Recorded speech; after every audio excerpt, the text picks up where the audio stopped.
क्या आपने कभी सोचा है कि एक बीमारी की दवाई लेने आप गए और वापस आते वक्त एक नई बीमारी साथ ले आए? ये एक स्टोरी है 70 साल के एक पेशेंट की। हाल ही में उनको साइकेट्रिक मेडिकेशन स्टार्ट हुई थी डिप्रेशन और बिहेवियर सिम्टम्स के लिए।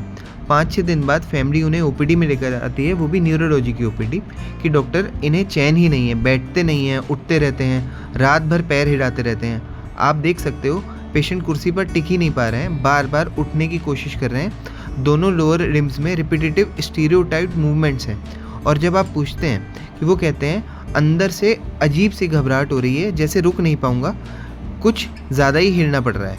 ये सिर्फ एंजाइटी नहीं है, ये वॉलंटरी मूवमेंट्स भी नहीं है, ये इनर अर्ज और मोटर रेस्टलेसनेस का कॉम्बिनेशन है। ये एक ड्रग इंड्यूस मूवमेंट डिसऑर्डर है जिसको कहते हैं एकैथीसिया।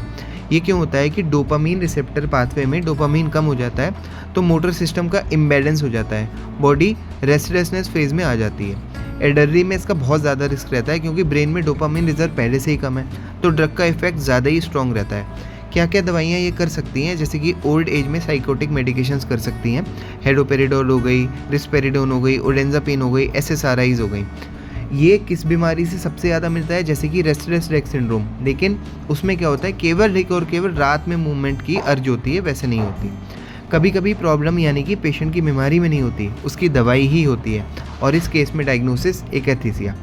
इसी टाइप के केसेस देखने के लिए चैनल को फॉलो करें। Thank you.